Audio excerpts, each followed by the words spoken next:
তীব্র দাবদাহে জনজীবন বিপন্ন, সমগ্র মানুষ আজকে ক্লান্তিকর এবং বিপদগ্রস্ত পরিস্থিতির মুখোমুখি জীবনযাপন করছে। এই পরিস্থিতিকে আজকে একদিনেই তৈরি হয়েছে। কেন এই তীব্র দাবদাহ? কে এর জন্য দায়ী? আমরা মানব বসতিকুলকে দায়ী? যদি দায়ী হয়েই থাকে তাহলে আমরা এর থেকে কিভাবে প্রতিকার পেতে পারি?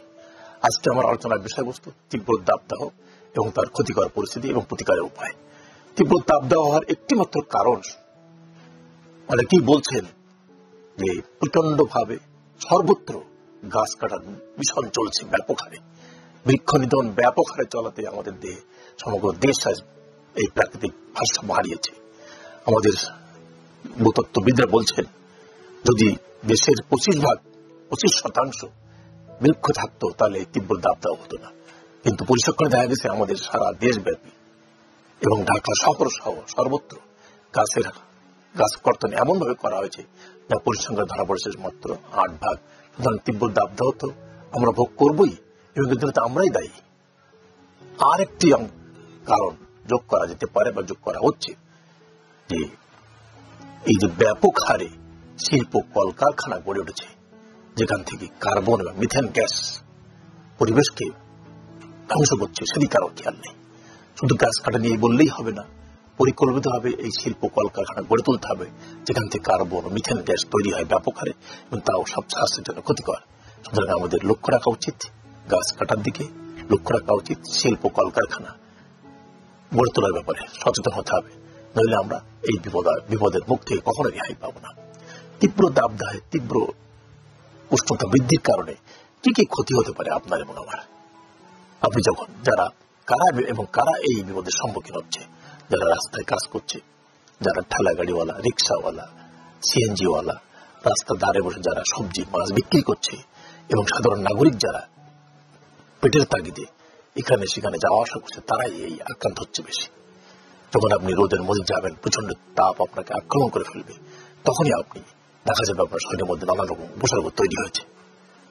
এবং এই তৈরি হওয়ার জন্য কিছু কিছু কারণ রয়েছে। যেমন আপনি অনেকক্ষণ ধরে রোদের মধ্যে দাঁড়িয়ে আছেন, আপনার শরীরের একটা রোগ, তাপ সংরক্ষণ করার একটা সুযোগ রয়েছে।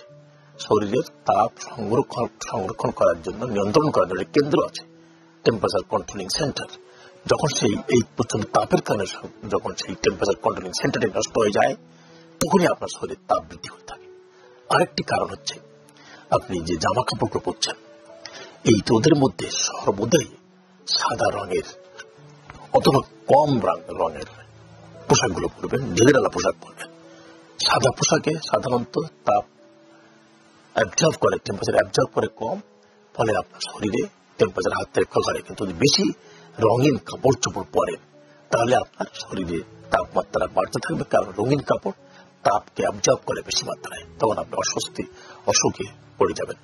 এখন আপনার টেম্পারেচার বাড়তেছে, আপনি অত্যন্ত ক্লান্ত বোধ করছেন, শরীর ঘামতে শুরু করেছে, তখনই আপনি সাথে সাথে এই ব্যবস্থা নেবেন। কি করবেন?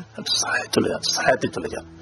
এবং আপনি খুব তৃষ্ণার্ত, খুব পিপাসার্ত হয়ে পড়েছেন, সাথে আপনি ঠান্ডা পানি খাবেন না, কিন্তু ফ্রিজের পানি খাবেন না। বাড়িতে যেয়ে বা ঘরে যেয়ে বা একটা দোকানে যে আশ্রয় নিয়ে নর্মাল পানিটা খাবেন।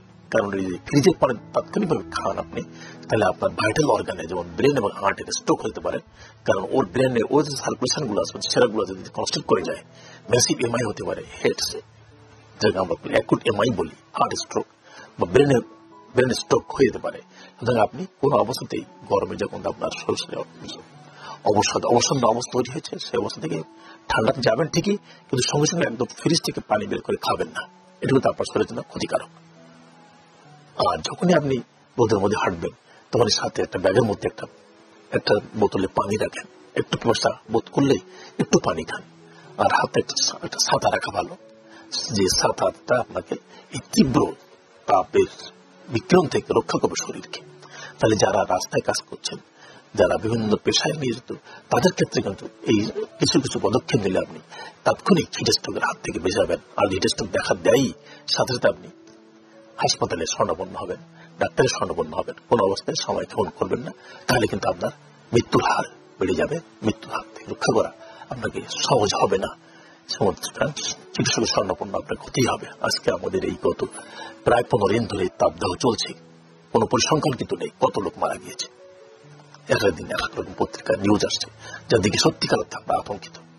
এবং এই আতঙ্কের কারণে আমাদের কিন্তু আমরা আতঙ্ক থেকে পরিত্রাণ পেতে পারি শুধুমাত্র আমাদের খুব সংক্ষিপ্ত, খুব ছোটখাটো করে ব্যবস্থা গ্রহণ করলে। যেমন হেজারলা কাপড় পরেন, সাদা কাপড় পরেন, হাতে একটা ছাতি রাখেন, মাথায় একটা কাপড় দিয়ে, রুমাল দিয়ে মাঝে মাঝে কপালটা ভিজিয়ে রাখেন, এবং স্বাভাবিক পানি খান, স্বাভাবিক পানি খান। আর হলো ফলমূল খেতে পারেন, কাঁচা ফলমূল সবজি খেতে পারেন, যা আপনার স্ট্রোকের পরিধি অনেক সময় কমিয়ে দেয়। যে রাস্তাঘাটে এখন আনারস বিক্রি হয়, আনারসের রসটা কিন্তু খুবই উপকারী, এটা আপনি খেতে পারেন। আনারসের রস খেলে আপনার শরীরে তাপমাত্রা অনেকখানি কন্ট্রোল করে, প্লাস ওর মধ্যে ভিটামিন আছে, বি ভিটামিন আছে এবং সি ভিটামিন আছে, যা আপনার রোগ প্রতিরোধক ক্ষমতাকে বাড়িয়ে দেয়। আর যারা রোগ আক্রান্ত লোক, ক্যান্সার আক্রান্ত লোক, কিডনি রোগ, লিভারের রোগ, পাকস্থলীর ক্যান্সারের রোগ, আপনার রোগ প্রতিরোধ ক্ষমতা অনেক মাত্রায় কমে গেছে, বিভিন্ন রোগ অসুবিধা হবে, তারা এই হিটের কারণে, এই তাপদাহের কারণে ঘর থেকে বের হবেন না। যদি বের হয় লাগে, বের হতেই হয় কোনো কারণে, তাহলে সমস্ত প্রতিশোধক ব্যবস্থাগুলোর কাছে নিয়ে আপনি বের হবেন, অন্যথায় কিন্তু আপনার ভয়াবহ বিপদ হতে পারে। আর আমরা যে স্থায়ীভাবে এই তাপদাহ থেকে রক্ষা পেতে চাই, এবং বলা হচ্ছে বাংলাদেশে গত 76 বছরে সবচেয়ে বেশি তাপমাত্রাটা এবার চুয়াডাঙ্গাতে 43 ডিগ্রি সেলসিয়াস, যা আমাদের দেশে কখনো 30 থেকে 35 অব্দি কখনো যায়নি। তাহলে এই যে ব্যাপকভাবে তাপমাত্রা বাড়ছে, এর থেকে প্রতিরোধের উপায় আমি প্রথমে বলেছি, আবারও বলছি, ব্যাপক হারে গাছ লাগানোর পরিকল্পনা গ্রহণ করুন। কলকারখানা যেখানে সেখানে ব্যবস্থা না বসিয়ে পরিকল্পিত হয়ে বসান, এবং তার থেকে যে কার্বন এবং মিথেন বের হচ্ছে তাকে কিভাবে নিয়ন্ত্রণ করা যায় সেই ব্যবস্থার সঙ্গে রাখবেন। ধন্যবাদ সবাইকে।